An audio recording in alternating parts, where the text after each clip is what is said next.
kan Chief Minister Press Conference hi engtika tangkhan ka react to lo po ka shelawani hei voina press conference aneya khopui chung atanga some rifles son chuana anin son chuana tur memorandum of understanding MOU memorandum of agreement chungchang memorandum of agreement chungchang hi hemi chungchang hi kan react don ani in ngai thachar mai teang kan hanti ho ani tutum kan jin na hianin mi poimo som le pakhat kan mua kan mu du tak te ro chu campaignin an lo bo loma Prime Minister Paul Ramazin de ani min khan aron thleng sowa voina dar som panivela airport thena trusia chumi ma chuanin in hun minan siam sakrama kan mun ber chu Prime Minister tukin zinga anitani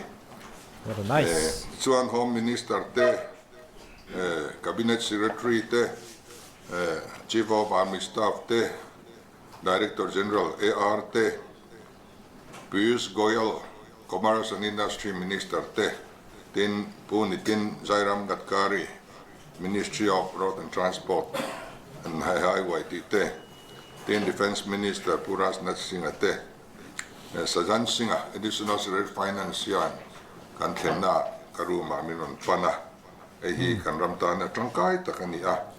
tin USH ho mana USA kan zu kalsan November pakhat ten khan ani point minon huwa engemo kan machop lakal zel kan soi howa chung chu engenge ni kha alotlin ma chuan la puan thri lo ni seng kan tia kha afin thak chan chu a hlotlin man lo puana ani le lo kha chuan mi vui te kha min prank ang khan in thu kan le thona mo chu van chuan film khur kha ngai khop mai kian chuanin mi sang kan zuk muwa ta hian kan thu zuk khen te a chuan border huts he Myanmar ramri le Bangladesh ramri in kar hian kan in sum don na tur mun som pakhat nei kan tuma chumi chungchang chu kan khena tin unati yanti hi en project emolosiam taslamin ama suma ati masak angaya azo felvek nuwa khan asen so za som nga kha anron tum sak top mai ni subsidy in ya traem maya Commerce and Industry Minister ne kana mu na chuani crores ali India ramtan an lo da ta chuan keni pon kan du ve kan intia ma se Mizoram atangin project pakhat sia kan la thelut ve a hey in ngai poi molo ni hindu vak le nem pakhat chaw ni hidil ni antia kanon ti don chaw kan tia chuan crores ali som nga le pathum minan peveta kan lo khopa hey nice netfi he project appraiser ti tu turania kan thalai te industry lama tui hian bo chak selangin project siam thuai selangin atam theyang per hi mantrang kai atha in kan fria ani chu hanti dar zautan po thale in kan fria tin tuna hian kan NHIDCL executive director hi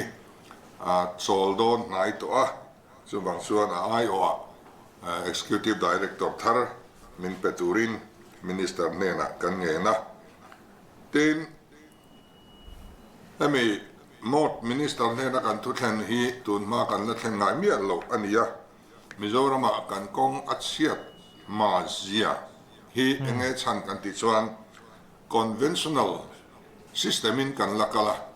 bituminas pavement kan la manawang hian tuiyang am silowa thala reilo sia working season atlam sia chuwangin alkar ramanga pavement siam hi minti top sakru hei aya hianin rigid pavement kan duani hei Mizoram kong lai tu zong songin BR1 niamo NHIDC la niamo step PWD niamo concrete hemi rigid pavement kan ti cement manga ti vek ni to selangin ti chuan fur tluanin na kan thok thei tonga at lo zoka a repair tur awanga atak taka chuan atlom zoka ni kan tia mang tokin kan han soya min pom sak via vin kan hria a chu kan lom em na ani a tuna tang hi chuanin tuna kan han soita ang hi anon walk out na rigid pavement lir hian kan rama na kan thok thei to kan be sia maro chu ngai tua natura han thelu tir chau kan nia engtiang nge takta kan man theiang kan selo ani aro pui khop mai khi thil po khi khimi awanga Mizoram kongpuin a that pha don ani chonin a tha mai lom tiro aba khan riak wak aina ka hribik lo a hlotlin huna ha hlelom thin hetenga chanchin lomam hi chumo chanchu tu party po ni se ma thata kan lak chonin a topa I a hlotlin nara lotel tu tur chu bi puite kan nia chu wang chuanin na hi han thok tha hle phot se tunami a soipo khi ti tur la tamanga boipui tur la tamanga ma se anti hlotling thei ani chuanin Mizoram tan hian awa thadon em tra ten chu lo le chuanin pu gatkaria ho hian India Hmar sakste zongin highway review meeting kan nia ta chuan in chokin kan tia mi som ni pakhat thotan kha kan hunata nan ruat ania ma sengin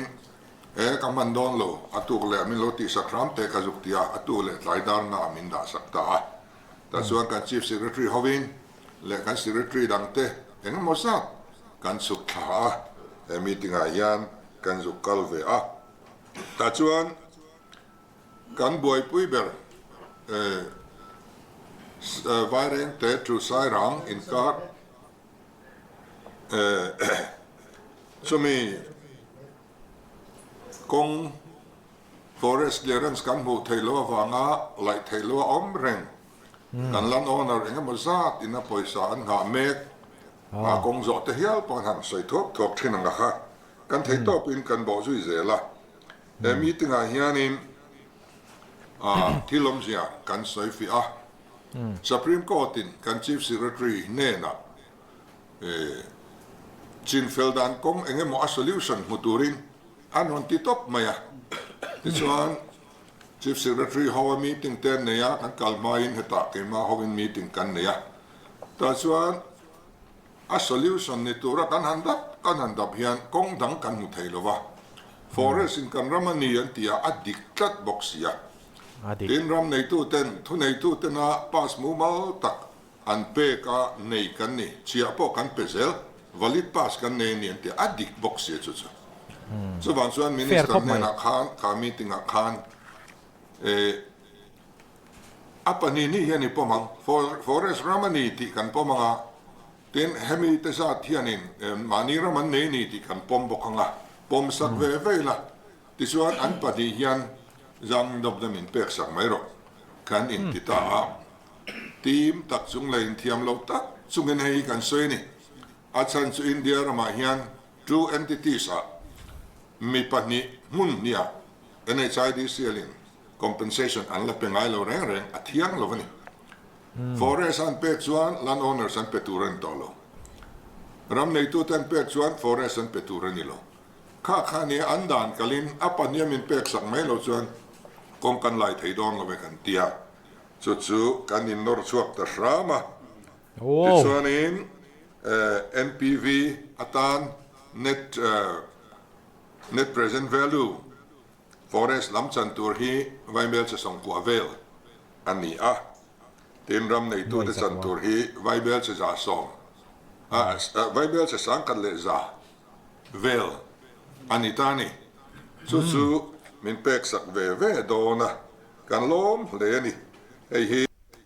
ro pi khop mai tren khat chuan thilom theilo anga ngai ne ke ni pon kan an zot thina India rama etiang anti voi khatna ni anti ve patian tron puina kan dong na sa le ni aro puye kha thil po kha andong ve do na kong kan lai thei to do na tia chu wang chuanin karon fiap thu le zewanga min preng lawang heta hi chuanin min preng lo ring patang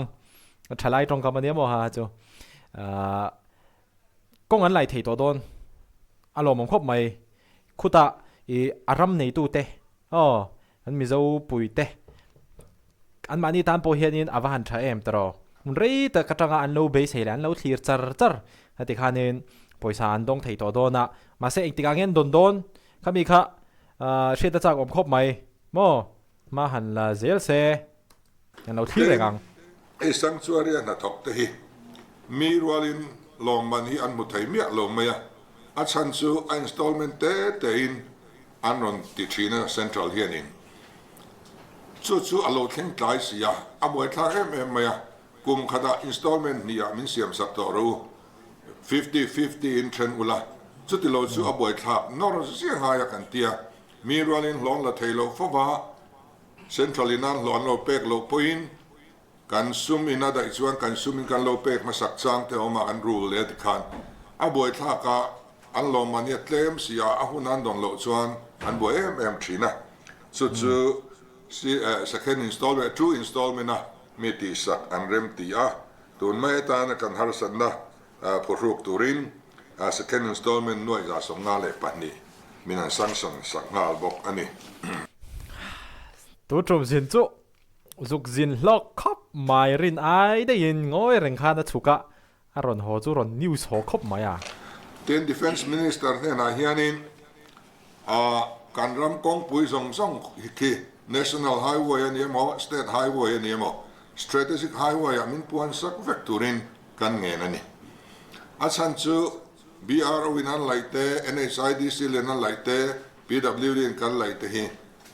to na in kan boy na berchu forest clearance ania khamia wanga impending ta rei tak ti thelo om anua a penalty ne na kan choi chok ngai ang chi tu na chu tiang chu kan la nei nuang heng ni a khatiang khania wangin forest clearance la zia ngai la ka hianin kan film deuh theinan dan thara hian ram ri atanga KM za boruak mera te in khatiang a puan thei khania wangin Mizoram hi KM za bial chunga alu thei vek boka wangin khami chang choi khan kan kong pui song ni strategic highway amin puan sakru tin kan nge na chu kan ron tiang ne an tia kan lom khop maya chu tiang nei nuwa chuan sarkar tan hianin clearance la kha har vak to don lova amar chu langai don thawani tin kan thale chu kan kalma saklama khan scouts battalion kan dila ma sengin kan an soya an ma ni lamin scouts battalion ni chuan chai naram ria zel an duty dona territorial army hiron deal zo romin tia this one territorial army kan deal ta Mizo territorial battalion home and heart an tia chu kan deal Mizo hlang battalion khat army pa ngai ang thap tur kan ram ria duty tur Mizoram pona duty atir chwalo tur ang chi kha hei kan han deal ei po hi kan lo din kan in ring viau ani kan minister defense minister hian CCS meeting chumiam ja chu cabinet committee on security dinani chumi masabera chuan kalo pulun galange atini ten health department lampanga hianin kano SD uzona thanale kan secretary pisang chiniten meeting na te anwakala te top anwa chuana azara Kolosipa nursing school kan nei khu nursing college min hlan kai sakdona aro pui kan ti khop maya chutan chuan vai bel chesari min da sakngal bok ani alaron news char mai tuna nursing college chungchang te po kha lomom khop mai khuta zirmek tele athok tu tan te joni na wa han lomom don em ta ten kan VC na anchan vetur finance commission ina VC te ta na apek thin poisa kha sarkar masalama khan alotang rei dewa te chuan sang ni le somni pathum thlin chin chau kha an lo la pe chut wang chuan in kan VC te hian khotin hian an don tur ang hi อันละดงหลงนะซาสังนิสมนิปทุมสมนิปลีจงสังเห็นละดงโลไฟเวกันนี่อาจารย์จูอัมมาลมาอิวซีเตนเป็กเทโลนักขานินอดาลตะจูบังชวนินอันดอนตูร์ขาอันดงเทโลว่าให้สังนิสมนิเลปนิสมนิเลปทุมอันดอนตูร์ฮีไว้เบลจะสมทุมปังกันหันนอกชวกบกเฮมีอันเป็กเทอีชวนินอันุลมาชวนินกันอุลสัมสดโดนะให้ตาเฮียนกัน Accounts and Treasury Director ปีมาดงอิเตอันตรังกาย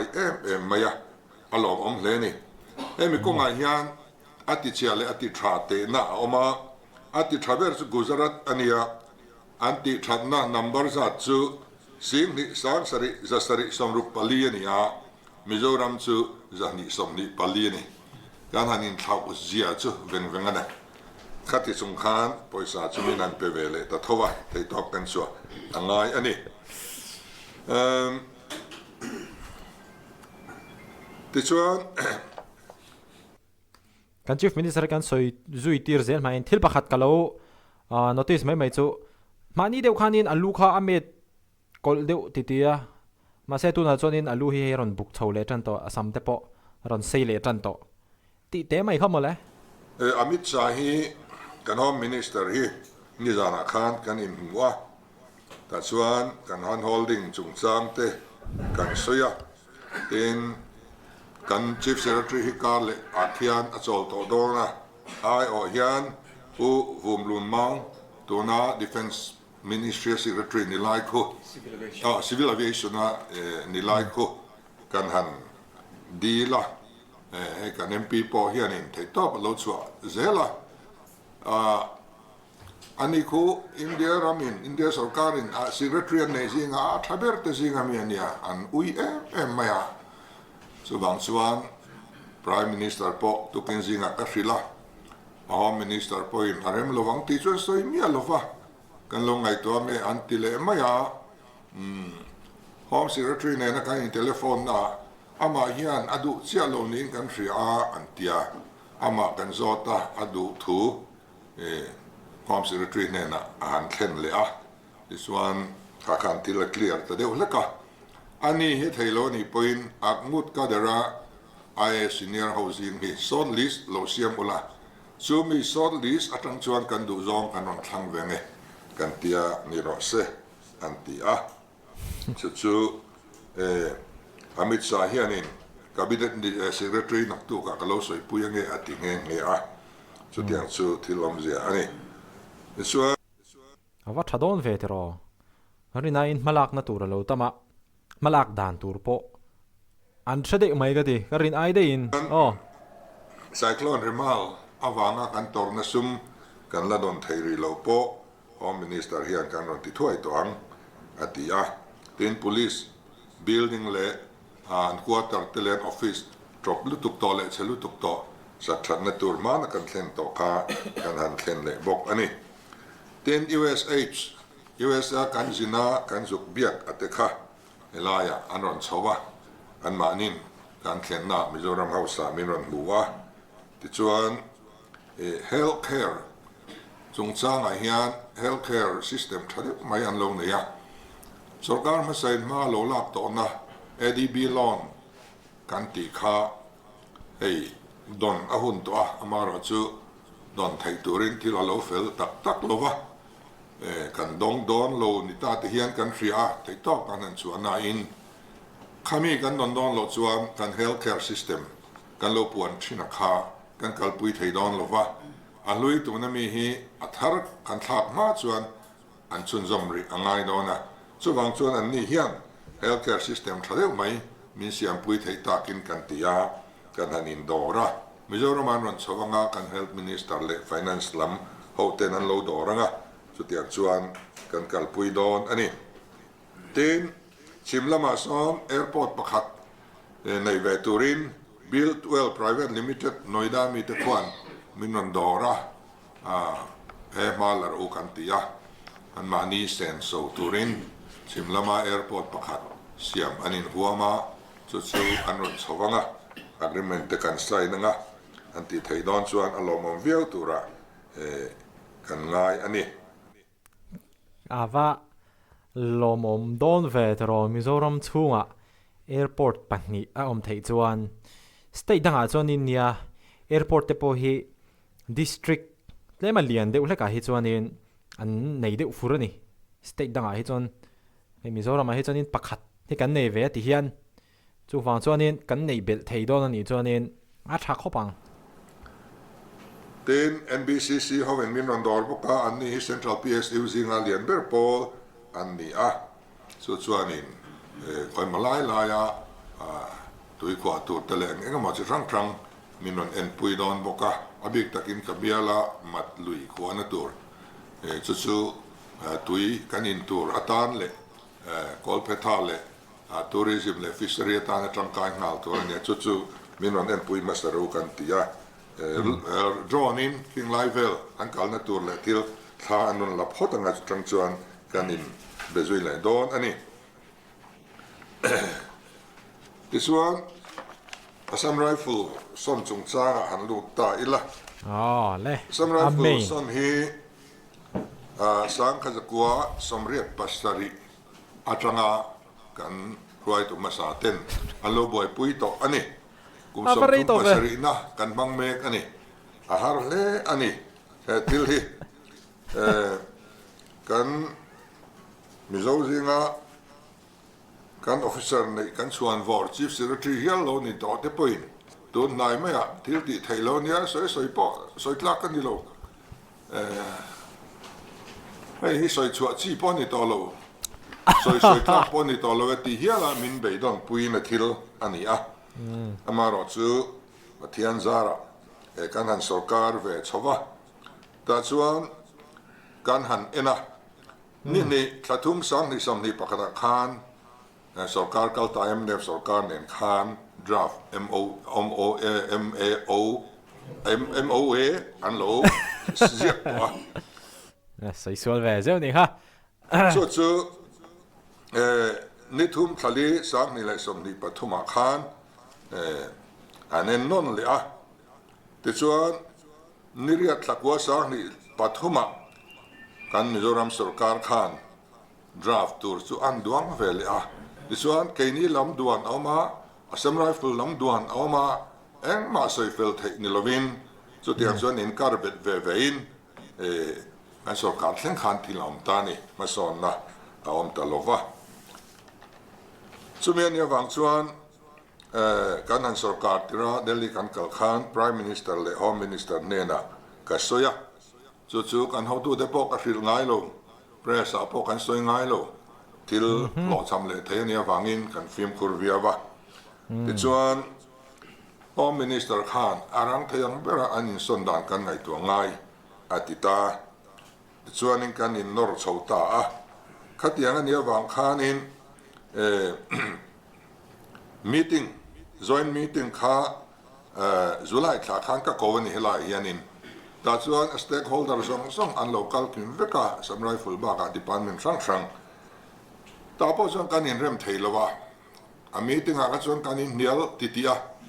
an ni lam du dan oma ke ni lam du dan ani a om boka hetianga meeting a official ta kan soi chuan eng ti khotika ma kan soi feldon lo a ti kha ngai dan kan nei ta a chuan Delhi kan zu kal le khan chief of army staff khan in breakfast aya min soma ani nen chuan kan soi do na chu ta chuan tuna kan DC lieutenant general Vikas Lakhera hi Mizoram rifle Assam rifle DC ala ni lo na in ni tura ngai ani to a chu general khan in lo som tel ve a ta tang chuan kan DC nen hian kan in mel hriat tana chu ta kan thu chu official meeting a chuan i soi to lawang personal level a kan pani hian soi fel tu mang kan ti ta a ti chuan personal level in kan indoor tangak ngata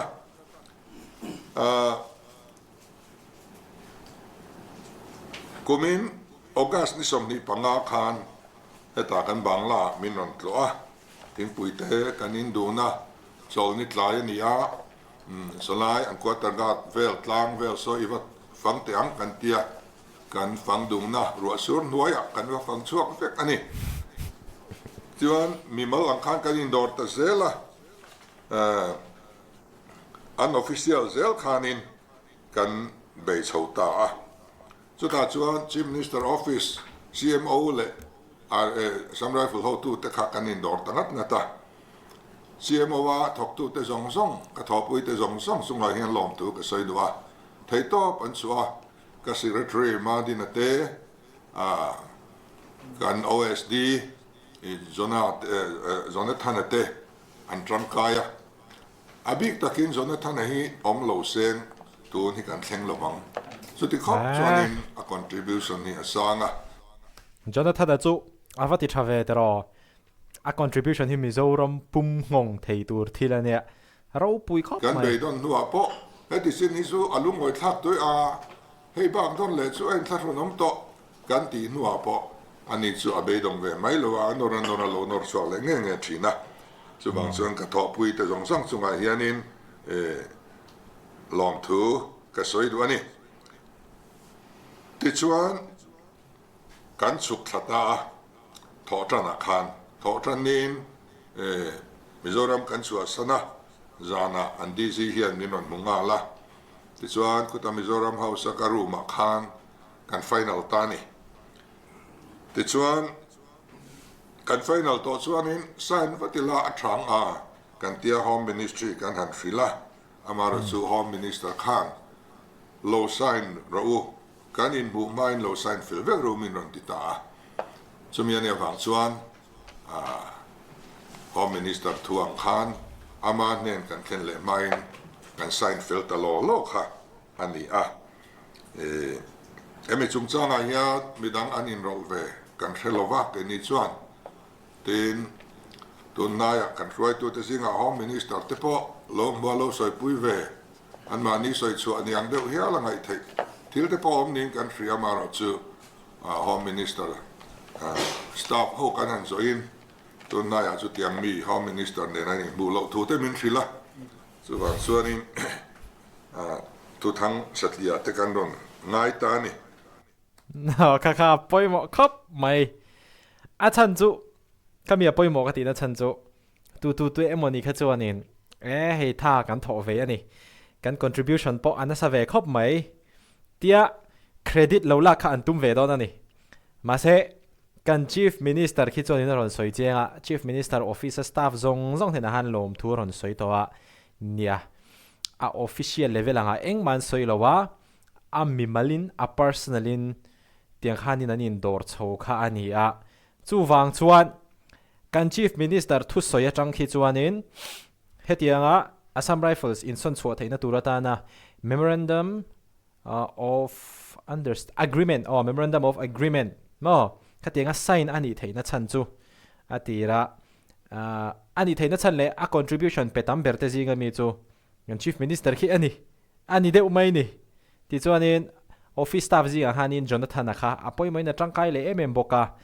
abak chu midang ati khanin party dang ati na ani mayem o ti ha ka ril ro chon lo mani khang kha anin rol love khulama an staff te po kan zota chutiang an tel om kan shelo ati tamak maya kan chief minister khian khi opposition te chuanin an lo helle viau mai theiani mi puilam pangkha enge in ngai dan te ram comment ro Iswani som ni palizan khan kan sign ta a Mizoram House conference room a eta yanin som ni pathum jok ni mo som ni pathum zan ta chuanin Mizoram sarkar tangin puwan lo din afanai secretary to chief minister le commissioner and secretary GAD in Mizoram ayo in asaina ten pularin omak yang te ka PS le under secretary ni bok kha witness a tranga ani lama trangin lieutenant general Vikas Lakhera AV SM DC Assam Rifle in asaina witness atan Colonel Navjot Singh and resident director in assign bok ani ten kan van ne kan mele ta ho lo om ve lai tak ani loma min riat pui turin kulai kan official te zong kan som ba ka ผู้ฟังกิมากันดิพิวตี้สปีกเกอร์เต้ผู้มวนผู้ยาปุ่นเต้ผู้เบย์ชัวเต้ดรลอเรนเต้ผู้เจเจเต้ผู้ราชิกโมฮัมเต้และปีโปรวาเต้อันออกมามีปัสสริอินกันยังเล่เต็นมินจอยออกมาสุดท้ายพอชวนอินคอนเกรสดีเราสุกันกินเฟกันนี่เฮียลองมเลสวลนะอันนี้ว่าเรามิสเบริลิข้าเวลมีทหารจวนนี้อันดิพิวตี้สปีกเกอร์ผู้ฟังกิมาเคดิลียาเลวซุกจินาวังเฮียนวันนักฮันินรำเองมวยอยู่ได้ก่อนท็อป4ค่ะหอนักฮันินคอลเลซีปากฮันินโลกัลเทลว่าไอออกฮันินมีกัลตีระสกูตี้บาร์กแมนเลยอินมุนเตค่ะโลเปียติทักคบไม่อันดิพิวตี้สปีกเกอร์ขโม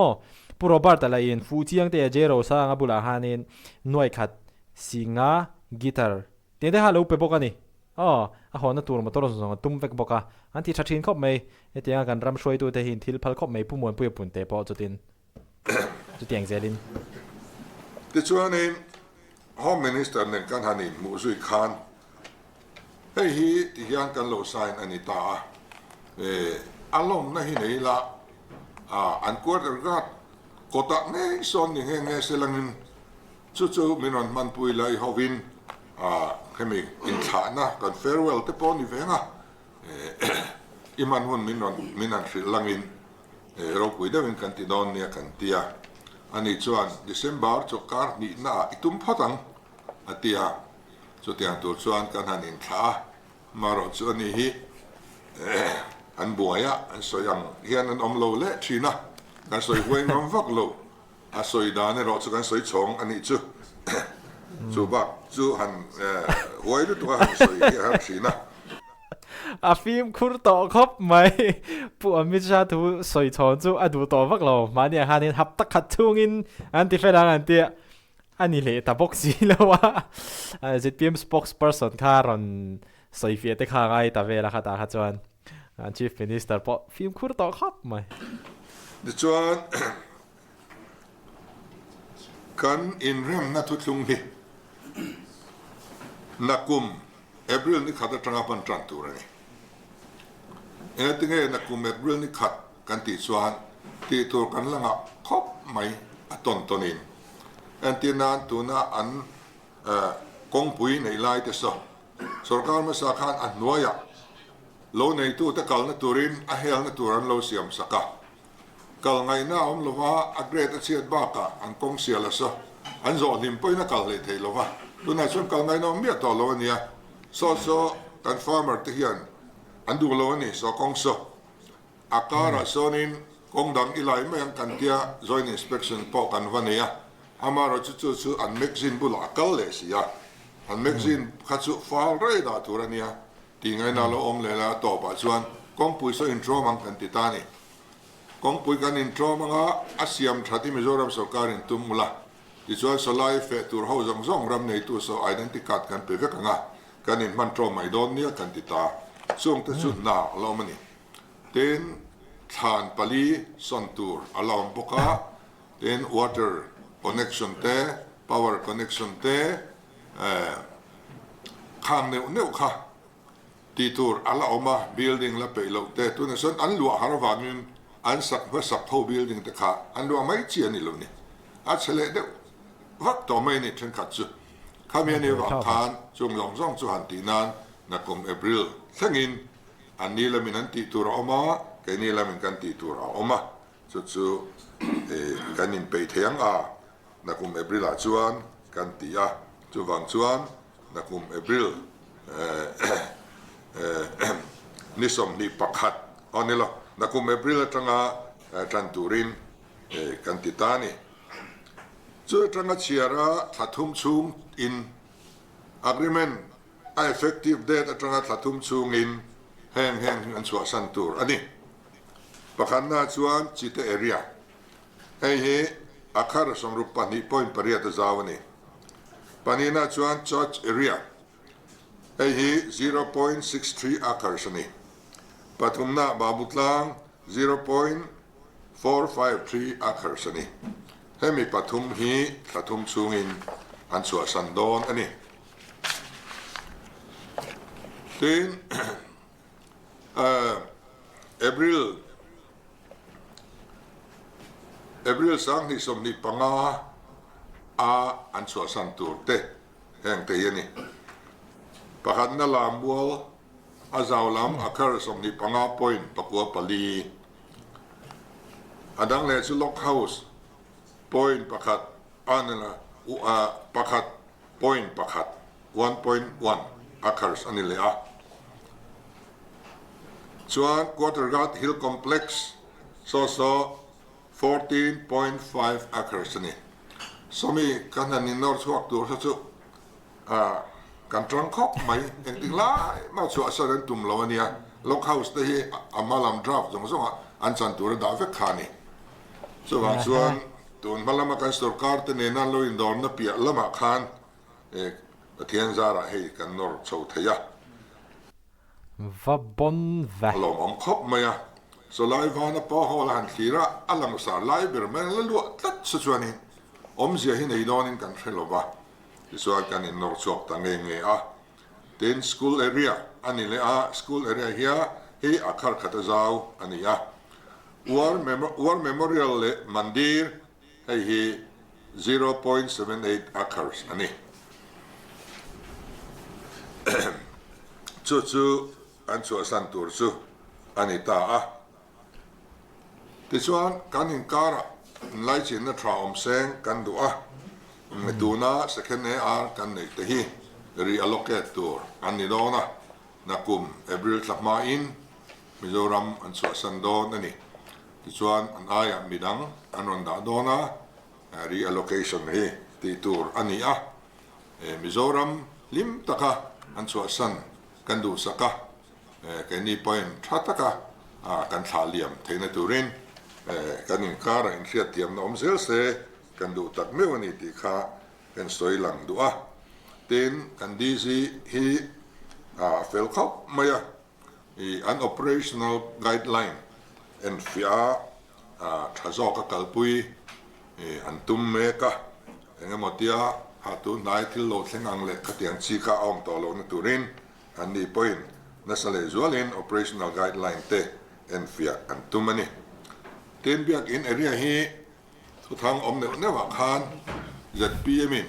an party officer ta na hual fel to ti da chia khani a amaro chu sarkar ma sa khan dan alo siama da Mizoram restriction of use of transfer land act 2022 hin lo siam diam to ni an chua ma in he dan in lo siam vek maya a thap lo na po ka khlem lo ma ro chu ka ti lai khan eng chin hinge an chua sana eng chin hinge nen la ri teng tur pol la hiat mi lo va chu van chuan ada na lampang kha an lo siam ma sa a chu sang ni le som ni pathum khan an amen le ni eta hian section 3 kan en chuan Assam Rifleina an chua san tur mun ma aram leilung le building omni chuan building asunga bungra zong ne engkim awa in movable le immovable property zong ne Mizoram sarkar ta ni ang tiani tani chu tiani chuan sarkar ma sa ten sang ni le som ni le pathum khan he church area kan ti Assam Rifle biak in area hin lo chu fel dai to ti na tuen nge biak hold on ngai thelo gang sarkar ma sa ten sang ni le som ni le pathum khan he church area kan ti Assam Rifle biak in area hin lo chu fel dai to ti na tuen nge biak in ni su kan ti chuan sarkar ma sa khan an chu fel der mai he sarkar ta ani fekang ti ni top mai amai ro chu dan chu siam that theya kenin kha dan ka kan siam thatura ka ngaya kan siam thanga biak in ram chung changa hian tun mai in thu del kilte ngelo om a document te kan en chiang nga danan thapin thatakin hei chu kan rel anga atul agin dan poi kan siam thamai don ani tuna thuron puan zet khachule rin lo lampang dai ani dai mai le ชุดที่นี่เราว่าเหตุการณ์นี้อันนี้นั่งเงากันมันดอนส่วนเบียกินรำปอสการตาตัวเวกนี่ช่วงอันนี้ส่วนนี้เบียกินรำสรการตาตัวนี่ส่วนนี้ตัวนั้นสรการเมกตัวเสร็จ PM สรการอันนี้ข้างเสร็จ PM ตาตัวที่นักฮันนี่เดี๋ยวไม่ MNF สรการไล่ฮันนี่ MNF อันนั้นสรการส่วน MNF สรการตาตัวที่นักฮันนี่แหละเดี๋ยวขัดที่เดี๋ยวข้าก็เชียร์ทีมเวดานส่วนนี้เองนังนี่เชียร์ทีมเวดานงั้นกันอันนี้ผู้ชินตักหน้าผู้ตัวเตะผู้เละหินลงง่ายจอกฟูไม่ชินะบ่อยถ้าครบไหมที่ส่วนนี้ให้มีสงสารเฮียนินข้าอินเบียกนะคะอันซีโอเลยอันก่อสร้างรูปป่าอินเบียกนะคะปุรันกิมลว่าอินเบียกนะคะอันหลังด้วยขมีนี่เวลคานบริกาเดียร์กิริสฮีที่ลมเสียกันประจดเฟียนี่อาจารย์นับพอให้วัดสบายกันเลยนี่นะอันนี้มีเราชันดานะชวนสิกุลกันชวนสันโดนามีโจจิตติตัวเล็กจิไลจันนิจวงอันออกมาจันนิสมทุ่มเวลอันบางอันมาคงกันกัลเลต้ากังตีข้าอันไงตัวไงอันลุยมาขวบเวไงมันดีกันชวนสันโดนาช่วงส่วนให้ละมามันดีกันเสียงเบตเงายเบียกินมุนกันชัวสันโดนาอันลุยบวชใส่เบตเงายช่วงส่วนเป็นส่วนเตเลกันสิไปเตเลอันสูงกว่าเตเลสิวิลมีเตเอลายกันสิกุลาโลซิรันตมาอันเบียกินอะไรข้อมันต่ำบกะเป็นส่วนโฮเตเลสิวิลมีเท่านั้นเฮงเอาเหกันบาร์ใครทุกส่วนอดีตดอนโลตีอินมินรันจงตากชวนอย่างนี้กันชวนสันโดเนลอยรวมมันง่ายอย่างที่กัสิละอันมานี่ชอนทุดกระดูเราฟังอินอันเรือลอยปวดจัดให้นานกติฟังอันนี้หุ่นเลนี้รอสุกันสอยเราเร่งเดี๋ยวนี้ส่วนคอมมานเดนชานานี่กันกอลเที่ยววันนี้คติลากันสอยเวดูเล่มเราไม่ปัวที่ลมเสียชูตาคานอาจยังเวียวะชูวังอินมิโซรัมสรการินอันที่ระนี่ที่ตะขัดชูทุฟูอันนี้ตักเจ็ดตาเกนินโซลายาซอนออฟฟิศดักกันตุ้มมาซ้องหรอวะตัวนั้นเฮียนออฟฟิศตัวแต่สุกันหัวเวเมกะปอยซากันคนเมกะโซรัมปุ่มปุยกันยูนิตเตจังอินตัวนั้นเฮียนออฟฟิศว่าออฟฟิศบนตัวริกันตัวเมกะนี่เงี้ยมาสักกันตัวงาเวตองเงี้ยนี่จุดส่วนนี้ขลายข้ากันสอยฟิอาเวลดูล็อกอันนี้ที่ส่วนตัวเป็นส่วนลอมถูกกันสอยตัวปะเทียนี่มินกายคอยตักไม่ว่ากันสการฮีปะเทียนจงลอมถูกกันสอยตัวตินกันโฮมมินิสเตอร์ยูเนียนโฮมมินิสเตอร์เนี่ยนะลอมถูกกันสอยตัวน่าจะตักินมินปุยมินสปอร์ตอันนี้จุดที่อันสูอันนี้ตินกันดีซีcooperative ema afel ema thazok tura kan ngai achuan min nial doi kan tang ngai lo ani chu ania tin kan home secretary govin mohana sumi chunga po chuan lom thu ka soi duwa tin chief of army staff general upendra divedi po min on tlo le nge nimin tlai di bo lon len khaนี่มินทลายมินอนตัว Army Chief of Army Staff นะมิโซรัมเฮาส์Chief Minister Amron มุตุรัน local ไฟขัดหน้าแล้วนี่อันเทียนี่เราพูดถึงครับมาเราจะช่วยมินโซมากันเองบังหรอวะอันดีเสียเราจะกันใส่จานข้ามมินโซมาจะลุยกันวักีรอันนี้แต่ส่วนจุดอย่างส่วนอินไลจินนะทักกันเนี่ย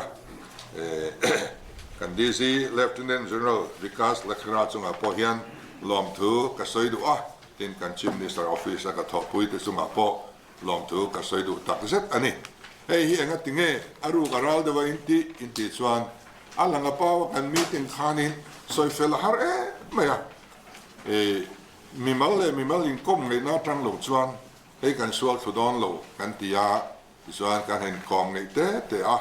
เชียนอินเบียกินกันอินเบียสมัยตั้งส่วนที่เราแข่งขันตาอันนี้โอเล็กขัดที่สองขาสอย thầy tỏ người sẽ là nghe lên sẽ phải anh chỉ mấy vết của lệ in lộc kan chief minister ina press conference aron nei chuan dikle thap mailom tila soi sol thui lutuk lawang mi puite khai ngai ngai dan ron comment ve teu kan chief minister chuan in vai hi a thiana siam chi angzong te khana te khanin a kom ngei te a thiana siama ti khanin an soi fel thei ta ni in alangani kan chief minister ina thua soi dan atang chual mo opposition party lampang te hian eng tin nge an ron soi veang ti hi chu hriat a chak om khop maya enge an reaction niang a chan chu tenga kan chief minister ina thu ron puan zong hi Assam rifle so ni lo khulam enge azang na dom na an pek tur ati felte le Mizoram kongpui zong ati mi kha strategic highway a puang tur ati te khang zong te poka hei breaking news ling tham ve kania tun truma zuk zin hi chu news aron hon bon khop mai ti kha ka reaction ani nenge mi puilam pakha ni ngai dan ron comment ve ula an hmalakna te hi a thai in tm Mizoram ta na tangkai don in tm an mani ti vek angin in thriem nge nia opposition te po hianin an lo play ve tho mai role play mo ta an lo play ve tho ti te kha ngai dan te kha ron comment ula ti chuanin MNF chungchang a soidan te khami biak in chungchang a soidan te po kha in pom zong ani em nge ni lo khang zong kha in ron comment don nia le angai nom hi chu Mizoram hong thei tur thilania